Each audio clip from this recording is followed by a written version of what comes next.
semuanya, balik lagi sama aku Sheila Berlian, mahasiswa Universitas Diponegoro, program studi Teknologi Rekayasa Otomasi. Pada pertemuan kali ini kita akan kembali membahas tentang algoritma dan pemrograman. Nah, topik yang akan kita bahas kali ini yaitu fungsi atau function. Yang pertama kita masuk pada pengertian. Function adalah blok kode yang didesain untuk menjalankan tugas tertentu serta bisa memanggil berkali-kali pada program tanpa harus menuliskan ulang kode yang sama. Apa sih manfaatnya? Nah, function ini dibuat untuk menyederhanakan dan mengurangi duplikasi kode sehingga meningkatkan keterbacaan dan mengurangi kemungkinan terjadinya kesalahan. Contohnya ada def atau define, salam dalam kurung, kemudian ada titik 2, bawahnya ada print, hello, selamat datang. Def di sini digunakan untuk membuat fungsi, sedangkan salam disertai tanda kurung adalah nama fungsi, kemudian kode di dalamnya atau print akan dijalankan ketika fungsi tersebut dipanggil. Kemudian ada fungsi pada parameter. Parameter itu apa sih? Parameter adalah data yang dikirim ke fungsi agar sebuah fungsi tersebut dapat melakukan proses yang ia kerjakan. Contohnya di sini ada def jumlah a, b, ada titik 2, kemudian hasil sama dengan a plus b, kemudian return hasil. Untuk pemanggilannya ada print jumlah 5 dan 3. Nah, penjelasannya A dan B di sini merupakan parameter, sedangkan 5 dan 3 merupakan argumen yang dikirim ke fungsi saat dipanggil. Kemudian ada fungsi pada output. Output adalah hasil yang dikembalikan fungsi setelah selesai melakukan proses untuk mengembalikan hasil, digunakan perintah return. Untuk contohnya ada def kali dalam kurung a, b, kurung tutup, jangan lupa ditambahkan tanda titik 2. Kemudian hasil sama dengan a kali b, kemudian kita gunakan perintah return hasil. Untuk pemanggilan outputnya yaitu print hasil perkalian adalah hasil kali dari 4,5. Untuk penjelasannya, fungsi kali kemudian ada tanda kurung digunakan untuk mengalihkan dua angka. Kemudian fungsi dipanggil langsung di dalam print tanda kurung, jadi hasilnya langsung muncul di dalam outputnya. Kemudian ada parameter dan argumen.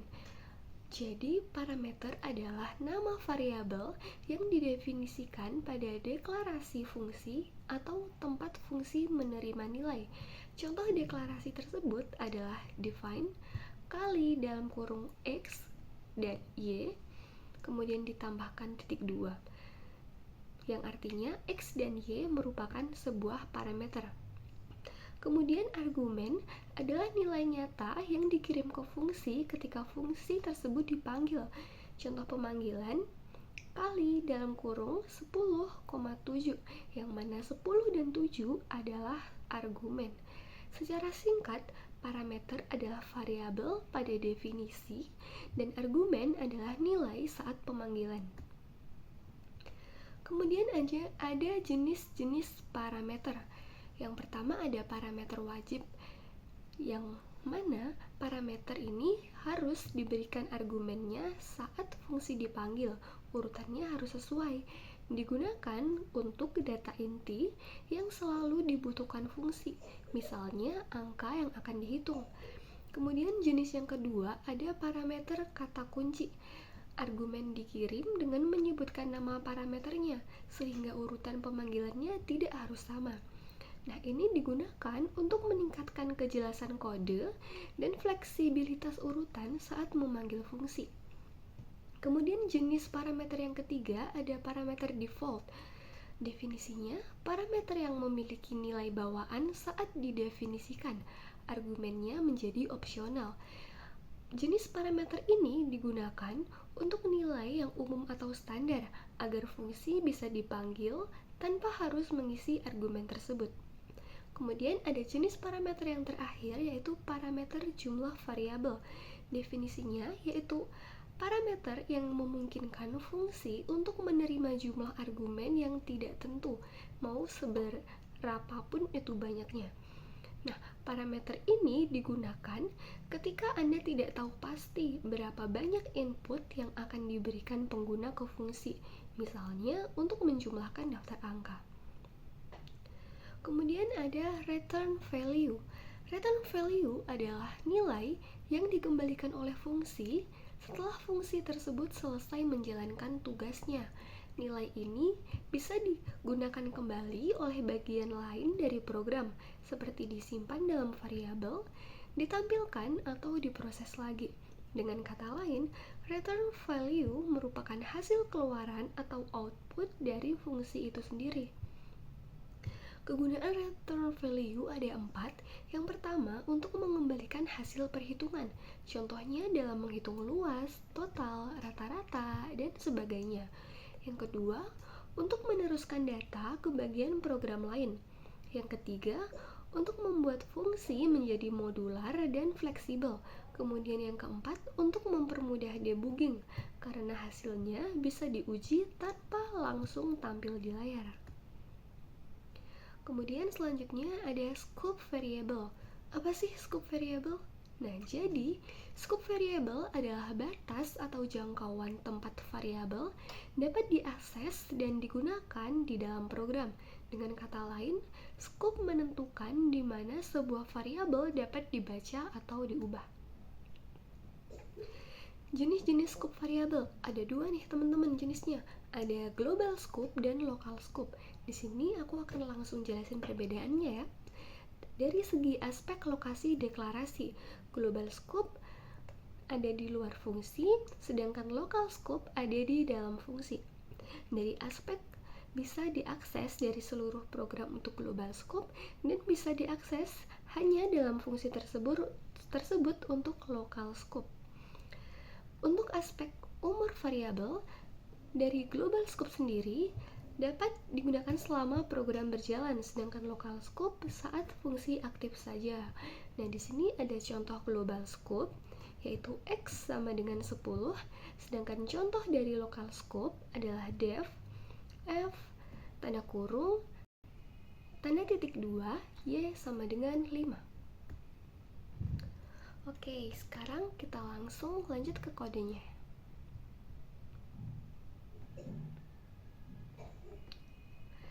Sebelum lanjut ke kode nih teman-teman, aku bakal jelasin flowchart-nya dulu ya. Flowchart untuk function.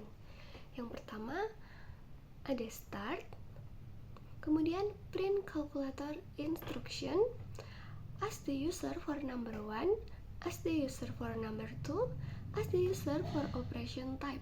Jadi nanti kita akan diminta untuk menginputkan nomor pertama, nomor kedua, kemudian kita akan disuruh untuk memilih tipe operasi.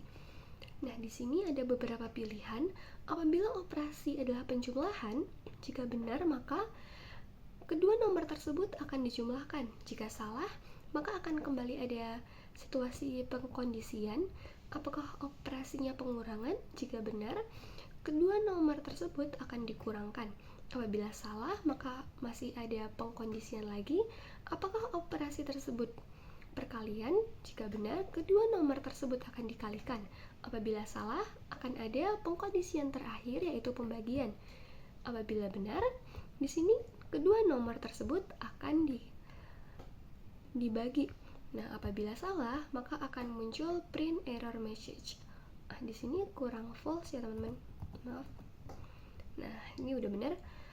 Nah, kemudian ada satu flowchart lagi di mana add to number. Nomor kedua adalah return sum of number 1 and number 2, di mana number 2 yang akan dihasilkan nanti adalah hasil dari penjumlahan atau operasi number 1 and number 2. Oke, sekarang kita langsung lanjut ke activity 7 on the scratch. Yang pertama, aku udah bikin ya teman-teman. Ini karena terlalu panjang, jadi kalau aku langsung bikin di sini nanti durasinya akan lama banget. Oke, langsung aku jelasin aja. Yang pertama ada define, print instruction. Jadi kita akan mengprint dulu untuk instruksinya, yang mana program akan mengatakan welcome to the calculator. Setelah menunggu 2 detik, akan kembali berkata provide two number and then an operation type. Kemudian di sini aku juga udah bikin tentang peraturan operation type. Yang pertama ada define, add to number 1 and number 2, set result to number 1 plus number 2. Nah, jadi nanti kita akan disuruh untuk menginputkan number 1 and number 2. Kemudian kita akan memilih operasi apa yang akan kita gunakan.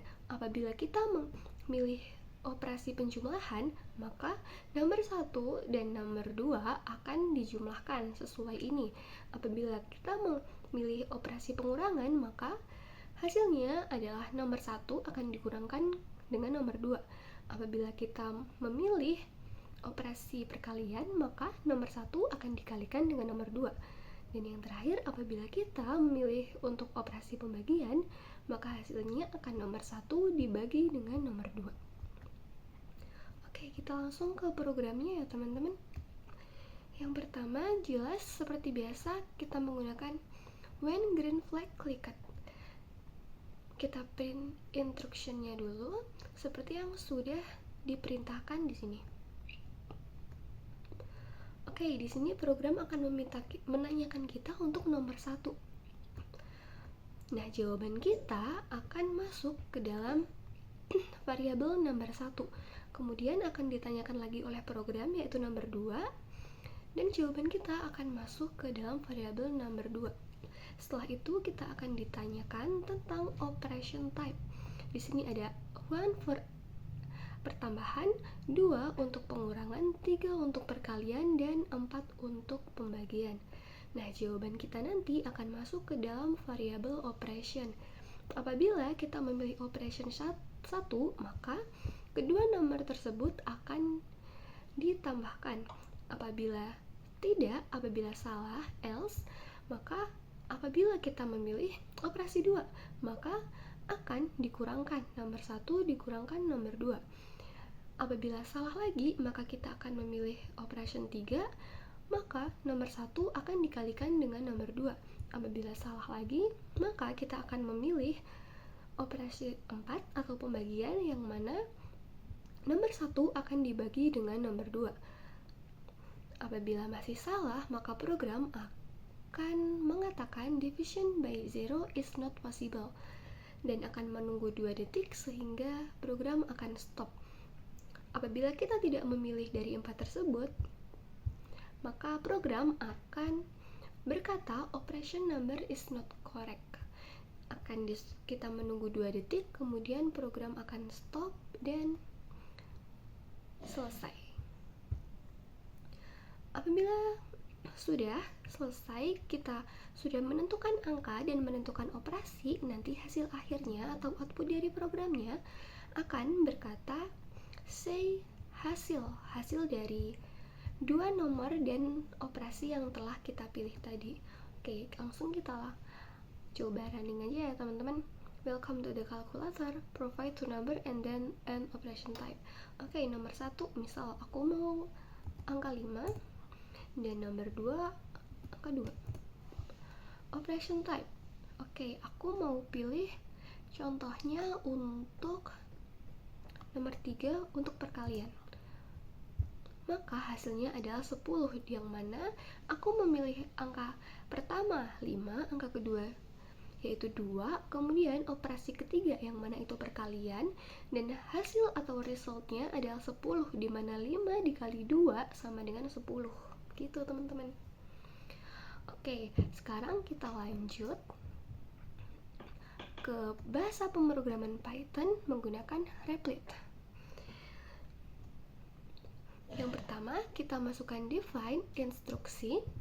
Kita print dulu selamat datang di kalkulator sederhana. Kemudian print masukkan 2 angka dan pilih operasi yang diinginkan.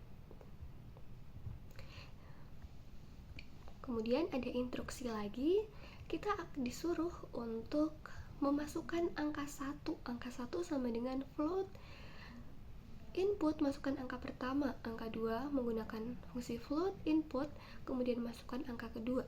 Nah, di sini masih sama seperti sebelumnya, kita kasih penjelasan terlebih dahulu di mana def penjumlahan yaitu angka 1 plus angka 2, pengurangan yaitu angka 1 minus angka 2, perkalian angka 1 dikali angka 2, kemudian pembagian angka 1 dibagi angka 2.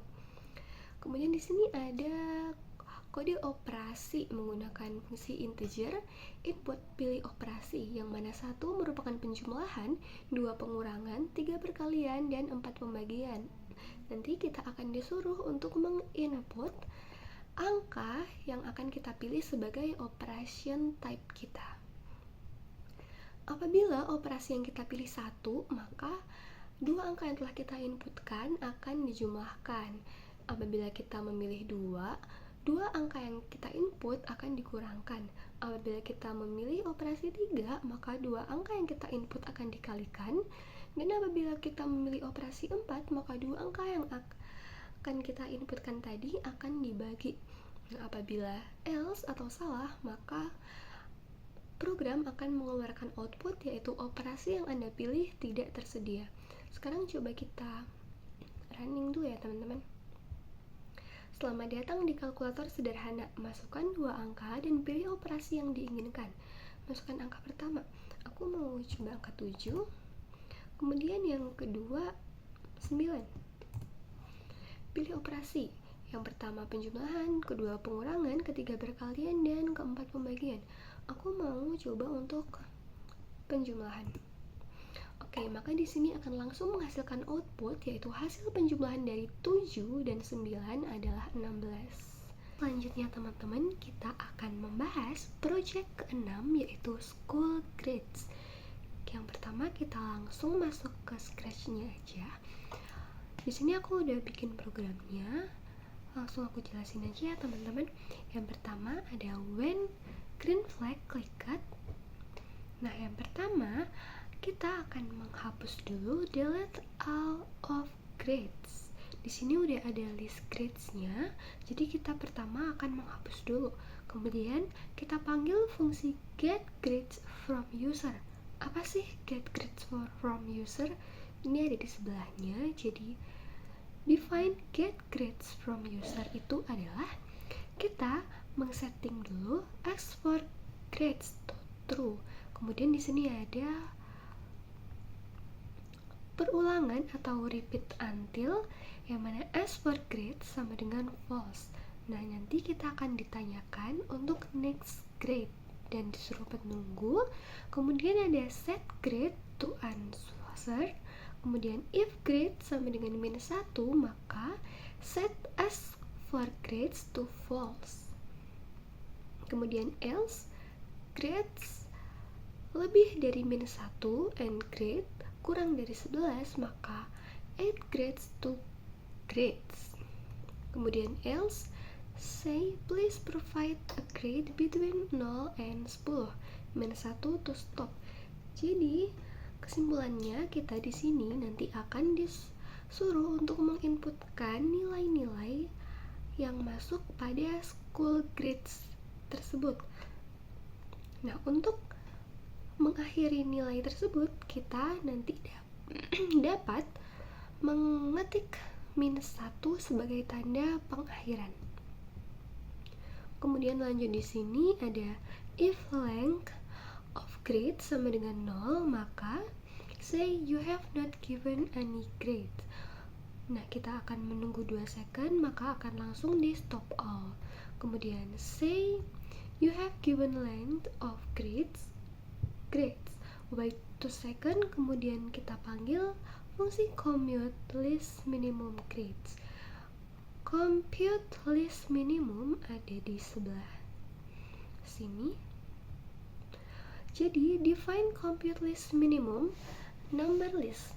Yang pertama kita set minimum to item 1 of grades, kemudian set index to 1, kemudian ada fungsi looping lagi yaitu repeat length of grades if item index of grades kurang dari minimum, then set minimum to item index of grades and then change index by 1.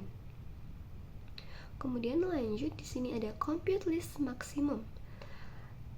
Define compute list maximum number list, and first kita set maximum to item 1 of grades and then set index to 1, repeat length of grades, and then if item index of grades itu lebih dari maksimum, then set maximum to item index of grades, kemudian change index by 1. Selanjutnya ada compute list of average atau rata-rata. Di sini ada define compute list average number list, di mana kita set sum atau penjumlahannya dulu menjadi 0, kemudian set index to 1, kemudian ada repeat length of grade, kemudian ada change sum by item index of grades, lalu ada change index by 1, kemudian set average to sum dibagi length of grades, yang mana nanti output dari program ini setelah kita menginputkan beberapa nilai, yaitu kita akan diberikan nilai minimum, nilai maksimum, dan rata-rata. Nah, rata-rata di sini didapatkan dari jumlah semua nilai dibagi dengan berapa sih nilainya. Misal, kita langsung coba aja ya teman-teman. Kita misal ada 6, 7, 8, 9, kemudian ada 7 lagi, 9. Nah, kalau nilainya cuma ada 6 nih misal, nah kita mau mengakhiri, kita bisa tulis -1 untuk mengakhiri. Di sini you have 6 nilai. Nah, di sini outputnya adalah nilai minimal ada 6, nilai maksimalnya 9, dan nilai rata-ratanya adalah 7,6. Nilai rata-rata di sini menggunakan rumus sum atau jumlah. Di sini dijumlahkan 6 nilai tersebut, kemudian dibagi dengan ada berapa nilainya, dibagi dengan 6. Begitu teman-teman. Sekarang kita lanjut menggunakan bahasa pemrograman Python. Oke, di sini yang pertama ada define get grades from user. Ada grades sama dengan menggunakan kurung kotak, kemudian ada ask for grades sama dengan true, and while ask for grades sama dengan integer input next grade. If grade sama dengan -1, maka ask for grades itu sama dengan false, dan else-nya adalah if grades lebih besar dari 0 dan grades lebih kecil dari 10, maka grades.append grade. Else-nya print please provide a grade between 0 and 10, dan kita harus memasukkan -1 untuk berhenti. Kemudian di sini jangan lupa kita tambahkan return grades. Nah, di sini ada define compute list minimum, define compute list maximum. Di sini sebenarnya sama aja ya teman-teman, yang ngebedain hanyalah di sini minimum dan di sini maksimum. Kemudian ada define compute list average, yaitu rata-rata. Kemudian ada lagi grades sama dengan get grades from user. If length grade sama dengan 0, maka print you've not given any grades, dan exit. Kemudian print grades, kemudian print lagi you've given plus string length grades plus grades. Ada minimum sama dengan compute list minimum, maksimum sama dengan compute list maksimum, dan average sama dengan compute list average. Ini merupakan 3 output yang nanti akan keluar. Ada print minimum menggunakan string minimum, maksimum menggunakan string maksimum, dan average menggunakan string average. Kita langsung coba running aja. Oke, untuk nilai pertama aku coba masukin 8, 9, 6, 4, 8, 7. Kalau sudah selesai, minus 1. Nah, maka di sini akan langsung terdapat output, yaitu aku udah memasukkan 6 nilai. You've given 6 grades. Kemudian di sini sudah menghasilkan output, yaitu nilai minimum yaitu 4, nilai maksimumnya 9, kemudian rata-ratanya adalah 7.